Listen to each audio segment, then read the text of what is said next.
eBay has recently made a change to their user agreement. And while I want to cover that, I also feel like as resellers, we may not even know what's in this user agreement. So I want to kind of cover that with you here on the other side. So without any further ado, let's go. The following program contains disturbing materials that may not be suitable for some resellers. Viewer discretion is advised. Hello everyone, welcome back to the channel. This is John with Flippin' Ain't Easy. And eBay has updated their user agreement. And the user agreement is generally just a document that a bunch of eBay lawyers have put together that kind of outlines eBay's expectations of you as a seller, as a buyer, and as just what to expect from eBay and what they expect from you as a user on the platform, whether you buy or sell. And while I do not want to go into this line for line because this will be a 3-hour video, I do want to kind of go over some key points of this agreement because let's face it, a lot of resellers really don't know what's in this thing. And I think it's very interesting to kind of go over a few things. I don't want this to be a long video, so this is not going to be, a comprehensive breakdown of each and every line. That would just be a video I wouldn't even want to watch. But let me do this. Let me start off by saving the folks that have tuned in who know the user agreement and just want to know about the changes. Well, simply the changes that eBay has made has everything to do with how cases or disputes are settled. So instead of being able to litigate maybe a suspension or heck, I don't know, if eBay mischarges you for fees or there's a dispute between you and eBay, historically and currently between now and the 16th of May when this agreement goes into effect, you can pursue litigation in the courts against eBay. Now, I don't know how they can take away your rights to do this once the 16th hits by this agreement taking effect. But eBay is now saying that instead of litigation, you have to follow their arbitration process, utilizing an eBay arbitrator and going through their arbitration protocols and all this stuff to form a binding agreement, one that you have to abide by. And I guess the idea is that eBay, this is their sandbox, this is their rules. You're choosing to play in their sandbox, you have to follow their rules. And that's kind of what the user agreement is. So for those of you who want to know what's in this thing, let's kind of go over it, shall we? So let's go to the other side. So here's the user agreement. Now, what you'll see here is an introduction. We won't go into that because we know what eBay is. We know about eBay. There's about 20 different sections in here. Using eBay. So basically, this is one of those things where you can't do these things if you want to sell on the platform. So you got to follow the law. You got to be at least 18 years of age. Fail to pay for items that you buy. You have to have a valid reason to get out of buying it. Fail to deliver an item that you sell, you have to have a valid reason to get out of it. Manipulate the price of any item or interfere with the seller's user listings, you cannot do.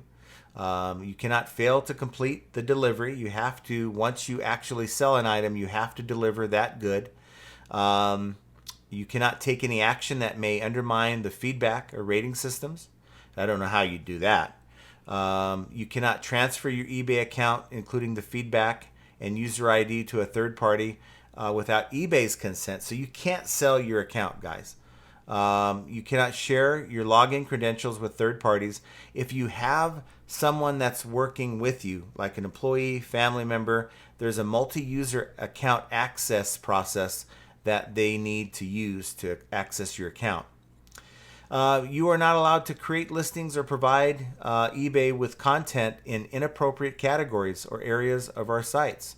So you cannot sell adult, rated content in, other categories just to get around the fact that eBay has removed the adults only category. You cannot engage in gambling. I don't know how you would do that in the past anyway on eBay. I'd like to know if you guys have any stories of someone gambling on eBay because I've never heard of that before. You cannot provide eBay with content that is false, inaccurate, misleading, deceptive, defamatory, libelous, illegal, inappropriate, harmful, or violates or infringes on the rights of others. You cannot distribute or post spam or unsolicited or bulk electronic communications, chain letters, or pyramid schemes. How does that work with a newsletter, I wonder? You cannot distribute viruses. I don't know how you would distribute a virus or other technological harm on eBay. You cannot use any robot, spider, scraper, data mining tools, data gathering or extraction tools, or other automated means to access our services for any purpose except with the prior express permission of eBay. That would be you cannot use a third-party API without eBay's knowledge. I'm sure eBay knows about all the APIs or most of the APIs that access its software. You cannot circumvent any technical measures used to provide eBay's services. You cannot interfere with the functioning of eBay's services.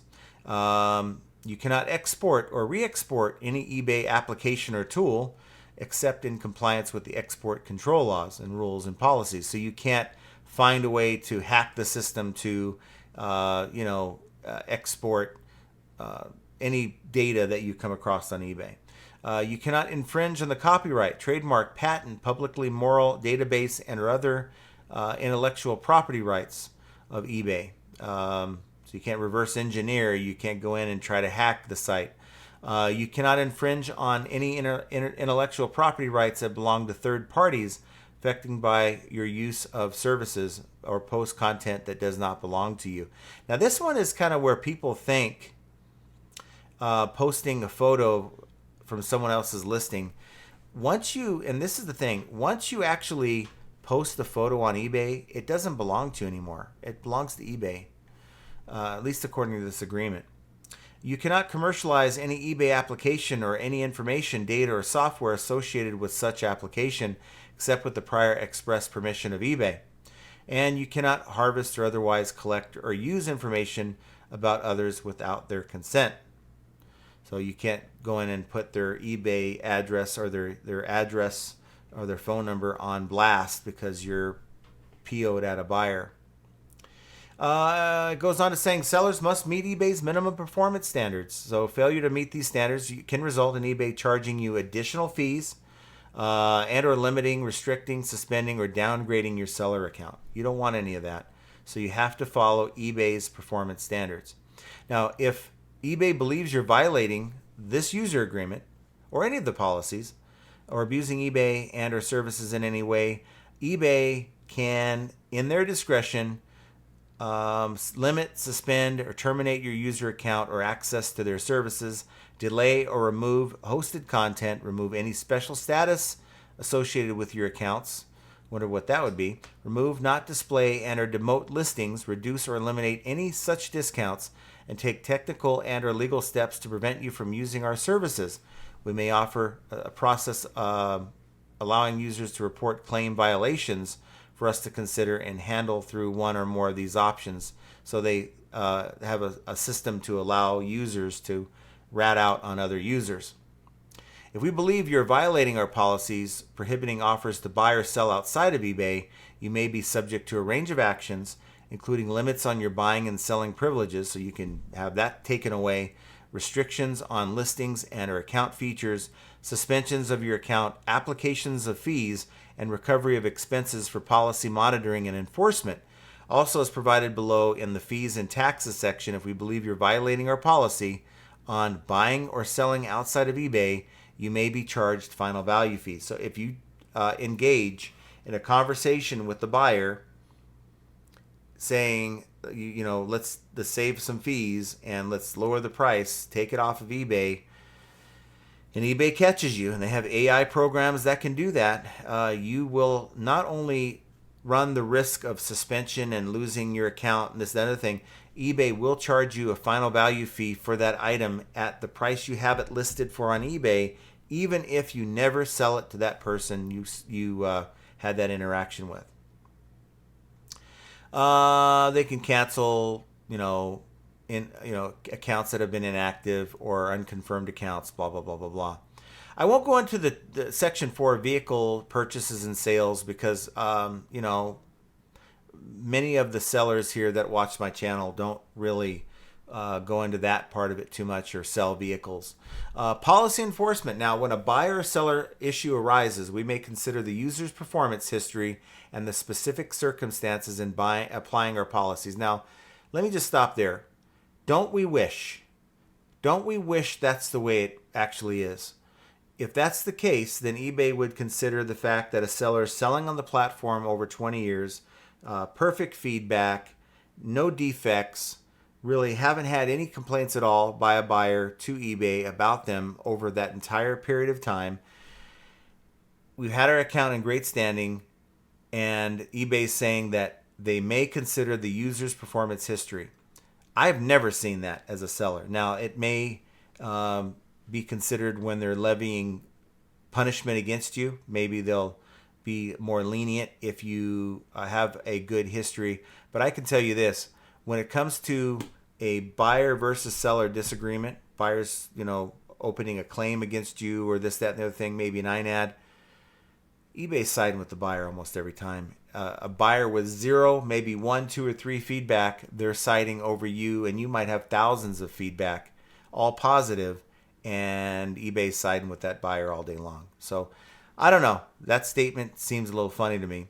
eBay may choose to be more lenient with policy enforcement in an effort to do the right thing for both buyers and sellers.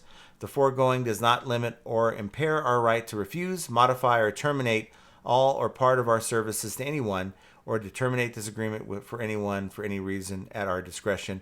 It's pretty much saying no shoes, no shirt, no service. We have the right to refuse service to anyone. Fees and taxes. We charge sellers for the use of our services. In some cases where buyers receive supplemental services, I guess if you use their storage services, also have to pay a little bit more. I'm not going to get into that too much, except they do charge a final value fee on taxes. I know that's something that's been very controversial. eBay goes through the steps of collecting taxes on our behalf and paying out the states. I think there's 40 some odd states that collect sales tax, and it would be a logistical nightmare if us sellers had to pay that. So I'm okay with that, even though it does seem a little shady.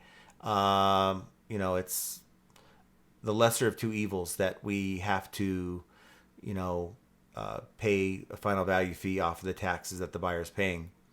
The fees that eBay charges sellers for using the services to sell goods and services are listed on the selling fees page. eBay may change their selling fees from time to time by posting the changes on the eBay site 14 days in advance. So they're going to give you a 14-day notice, but with no advance notice required for temporary promotions or any changes that result in reductions of fees. If you are a seller and you're liable for fees arising out of all the sales made using some or all of their services, even if sales terms are finalized and payment is made outside of eBay, particular if you offer or reference your contact information or ask a buyer for their contact information in the context of buying or selling outside of eBay, you may be liable to pay a final value fee. That's kind of what we talked about already. I don't know why they're repeating it here. It's going on to say you have to have a payment method on file. Usually it's your debit card if something happens where you're overdrawn on your account. Maybe you have $20 in your account and you're taking on a $100 return. Well, they have to have something to charge that money to. Number 7, listing conditions.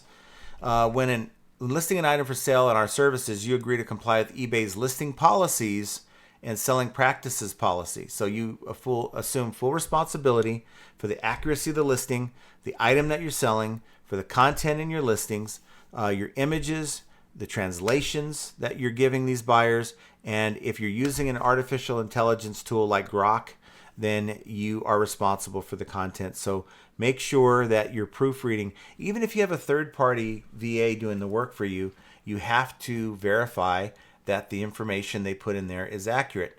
Now, your listing may not be immediately, and I thought this was kind of interesting, your listing may not be immediately searchable by keyword or category for several hours, up to 24 hours in some cases. eBay can't guarantee the exact listing duration. That's another thing that's interesting. eBay cannot guarantee the exact listing, not the listing showing up for sale, but for the duration. So eBay may allow your item to be up for a month, and then they may take it down. That is why it is an excellent idea to go through. There's two things I would say with this. It's a good idea to go through your inventory once or twice a year to verify if eBay has done this. I've encountered many times where eBay, I have like 12 golf clubs outside, for instance, in a golf bag, all listed on my secondary account.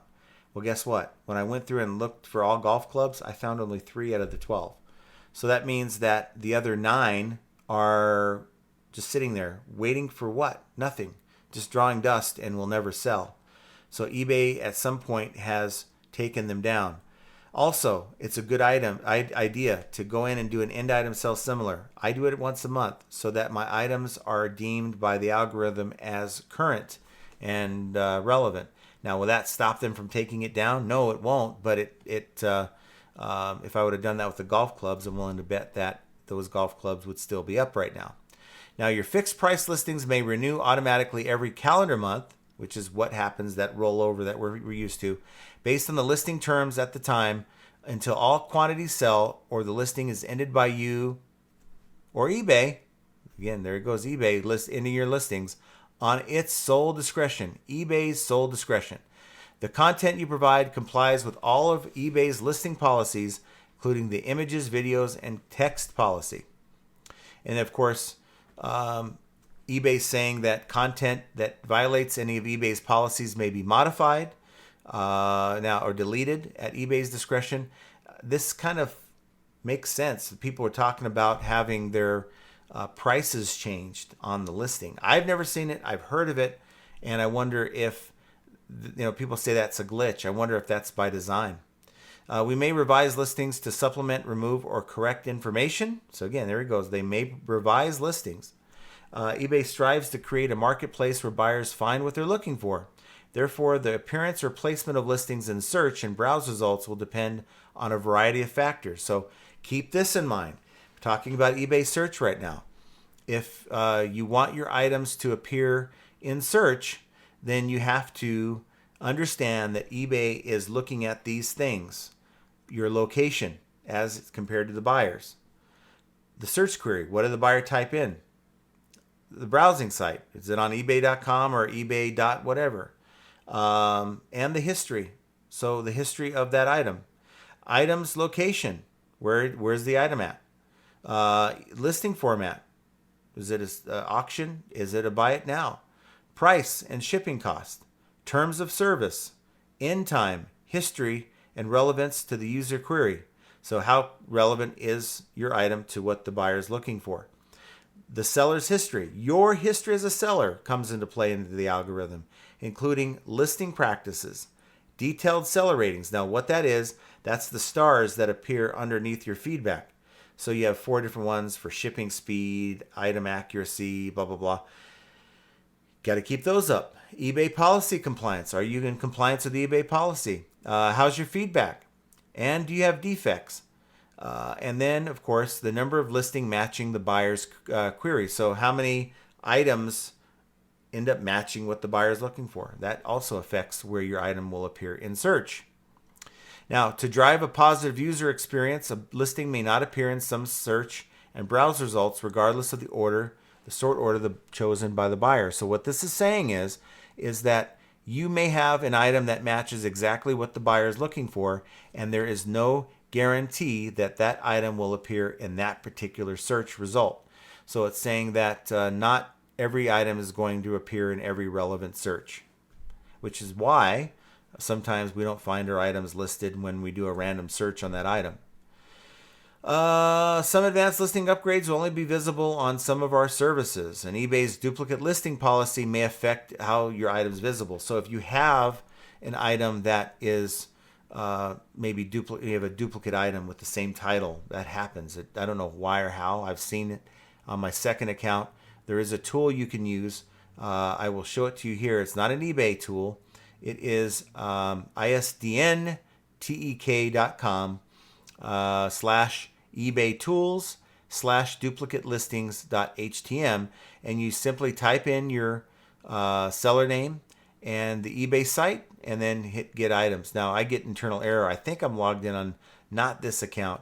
think I'm logged in on my other account, which is why I'm getting that. But it'll show you any duplicates that come up.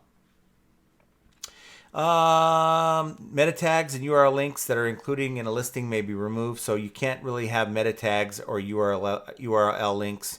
They don't want any references to another website. eBay may provide you with optional information to consider when creating your listings, such as aggregated sales or performance history or similar solds and or current listings. Results may vary for individual listings. So when you're in the lister and when you're putting your price in, it may say like a little pop-up might come up and say similar items have sold for this. I really don't go by that too much, but they are providing that information for you.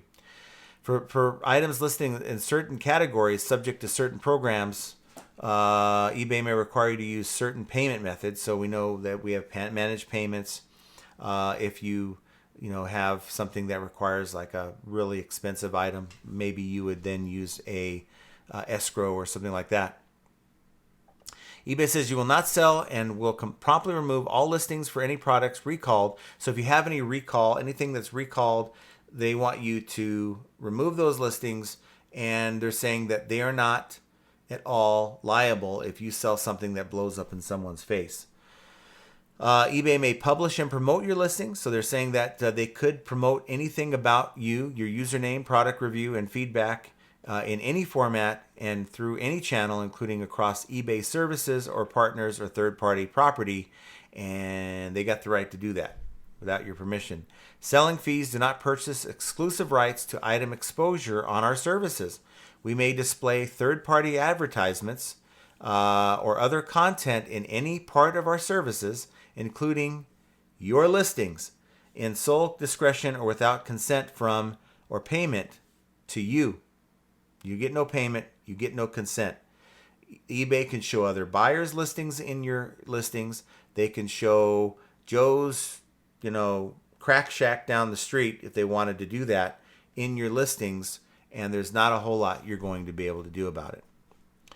Purchase conditions. So basically it's saying, now this is the laughable part, when buying an item on our services, this is more geared towards buyers, you are responsible for reading the full item listing before making bids or offers or buying or committing to buy. We know buyers don't read, but the laughable part is that they have this in their terms and conditions. It's a legally binding contract. So if a buyer agrees to purchase an item from you, it is a legally binding contract. Of course, the buyer can get out of it if they so choose, but you could technically take the buyer to small claims if you wanted to, because it is a legal binding contract. We do not transfer legal ownership of items from the seller to you. So they're saying to the buyer that these items are coming from the seller, not eBay. We'll skip number 9, international buying, because that, I got to tell you, is a lot of stuff. Use the international eBay international shipping program. It's going to save you a lot of headache. Under content, it kind of goes into, we offer product data provided by third parties. You may use that content solely in your eBay listings. eBay may modify or revoke such permission at any time at our sole discretion. The product data includes copyrighted, trademark, or other property materials like photos. You agree not to remove any copyright, proprietary, or identification markings in the product data, and not to create any derivative works based on that data. We try to offer reliable product data, but we cannot promise that the content provided through our services will be available, accurate, complete, and up to date. And I do also believe that here we go. You present and warrant that for all such content that you provide, you own or otherwise control all necessary rights to do so and meet your obligations under this agreement. You represent and warrant as such content is accurate, appropriate, and legal. You represent and warrant that use of any such content by us or users, so your photos, guys, if you have photos, even though eBay say they belong to you, you represent and warrant that use of any such content by us or our users or others in contact with us and in compliance with the user agreement does not and will not infringe on any IP rights of any party, third party. eBay takes no responsibility and assumes no liability for any content provided by you or any third party. So that's their out when it comes to, hey, that's my photo. Well, it's on the site. It's eBay's at this point for us to use. 12 talks about the holds on your funds. They have the right to put a hold on your funds. 13 says that they have the right to contact you to whatever number or address you have on file for regarding your account, troubleshooting items with your account, resolving a dispute, collecting a debt, and to take a poll with third party or eBay. Otherwise necessary to service your account, so they can contact you. So it's not considered harassment. eBay will provide you with information about another user. You agree you will use the information only for the purposes that it is provided to you. You may not disclose or distribute a user's information to a third party for purposes unrelated to our services. You can't go selling buyer addresses to a third party. You just cannot do it. This part goes into returns. And it's basically saying sellers can create rules to automate replacements, returns, and refunds under certain circumstances. For all new sellers in listings where returns are accepted, eBay will set a default rule that automates the return process. So that's for new sellers. Sellers may remove or customize their return preferences in the account settings within My eBay. So you can go in and say no returns. You can do 30-day returns, 14-day returns, 60-day returns. Where settings have been set to automatically accept requests for returns or replacements, an eBay-generated return shipping label will be provided to your buyer. You agree to comply with this policy. When an item is returned or if a transaction is canceled after payment has been completed, eBay may issue a refund to the buyer on the seller's behalf and charge the seller for the amount of the refund that comes out of your funds. And if eBay steps in to refund on your behalf, count on it. It is going to be a defect. You do not want that. I promise you, you do not want that. So they give you a time frame to handle the return. Handle it within that time frame to avoid any defects on your account. When an item is returned or if a transaction is canceled after payment has been completed, eBay may issue a refund to the buyer on the seller's behalf and charge the seller for the amount of the refund. And that money is coming out of your available funds, and you have to wait for that transaction that the buyer canceled to clear your account. You've got to keep that in mind too. Additionally, eBay may charge sellers for the cost of the return shipping labels and other reasonable fees when an eBay-generated return ship label is used and the seller is responsible for the cost. Returns have been automated. The seller fails to send the buyer a return shipping label, like you timed it out. Instead, an eBay-generated shipping label is used. And the item is not described in the listing, so you got a 9 ad. And that's not in accordance with eBay's money-back guarantee. So you got to be careful with that. Now, here's one that's really interesting. Cancellations. Now, and here's the beautiful thing. Buyers generally do not have the right to cancel an order. It's not a right. It's just simply buyers can request to cancel an order on eBay within the time period, and as provided in our order cancellation policy, the seller will have up to 3 days to accept or decline the request. If the order cannot be canceled, buyers may still be permitted to return the item. So you can cancel as a seller. I mean, you can decline the cancellation as a seller all day long. You are not required to accept that cancellation, but that doesn't mean that the buyer isn't able to return it. So something to keep in mind. In certain circumstances, a buyer may be responsible for the cost of return shipping for an item returned to a seller. If the buyer is responsible for the return shipping costs, the buyer may elect to use an eBay-generated shipping label or purchase a shipping label directly from a carrier. When they choose to have an eBay-generated shipping label, the buyer agrees that the eBay can deduct the cost of the shipping label from the refund. So that's why you get people that will buy that item at $50 and they wonder why I'm only getting 40 back, because eBay used 10 of it for that return shipping label. Here's eBay's money back guarantee. Most eBay sales go smoothly. There's a problem with a purchase covered by eBay money back guarantee. Buyers can get their money back if an item doesn't arrive, it's faulty or damaged, isn't matching the listing, an INAD. You agree to comply with the policy and permit us to make a final decision on any money back guarantee case. If you as a seller choose to reimburse the buyer or are required to reimburse the buyer or eBay under the eBay money back guarantee, eBay payment entities may invoice you in the amount.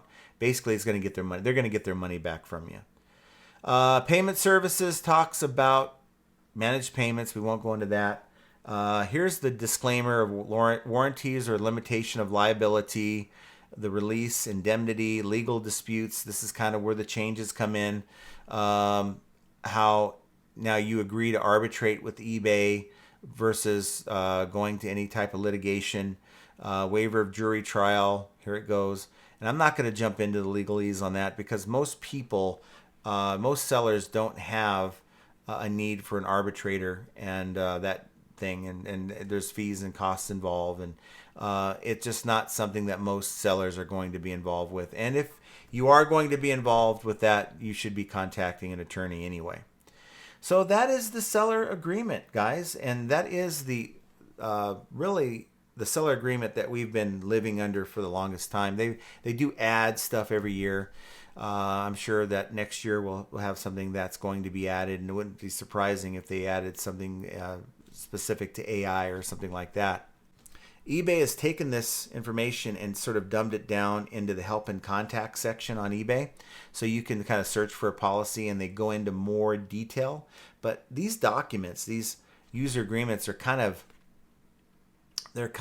put in a legalized format. So the average person is kind of looking at it going, I don't even know what this means. So hopefully this video has provided you some context and at least an idea of what's in this thing. But you know what? As sellers, we got to know what's in here. And knowing what's in here is yet another example of how flipping ain't easy. And let me just tell you something. We make these videos because we want to put out content for you guys to kind of make reselling a little bit easier so you're not stuck reading stuff. Here I am doing it for you. If you enjoy the content, consider hitting the like button. Of course, we offer this thing where you get a sale within the next 24 hours. When you do hit the like button, it works. Also, if you enjoy the content, subscribe. I'd appreciate that. And hit that notification bell so that you can be notified when we make another video like this or go live. Hopefully you guys can make heads or tails of what I went over. Maybe some of this absorbs and you're more familiar with the policy than you were.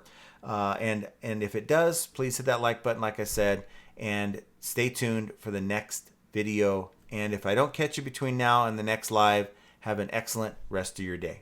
Take care.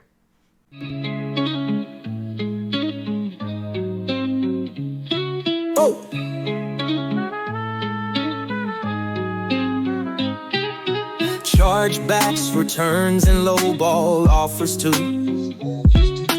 Vero takedowns, they're a pain, what can we do? High selling fees, bad buys, and rude buyers galore. Flipping ain't easy, but we keep coming back for more. All resellers are gonna make mistakes. Learn from them, and you'll have what it takes.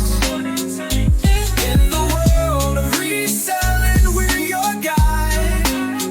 But flipping ain't easy, by your side. Sourcing great items is the key to success. Subscribe to the channel and stand above the rest. Focus on the thing that's within your control. Hang with flipping ain't easy, let's roll.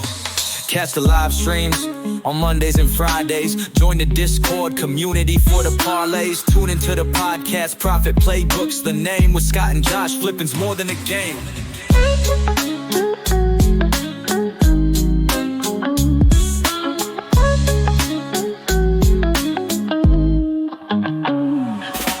Chargebacks, returns, and lowball offers too. A Fero takedowns, they're a pain, what can we do? High selling fees, bad buys, and rude buyers galore. Flipping ain't easy, but we keep coming back for more. All resellers are gonna make mistakes. Learn from them, and you'll have what it takes. In the world of reselling, we're your guide. Flipping ain't easy, by your side. items is the key to success. Subscribe to the channel and stand above the rest. Focus on the thing that's within your control. Hang with flipping ain't easy. Let's roll. Catch the live streams on Mondays and Fridays. Join the Discord community for the parlays. Tune into the podcast, Profit Playbook's the name. With Scott and Josh, flipping's more than a game.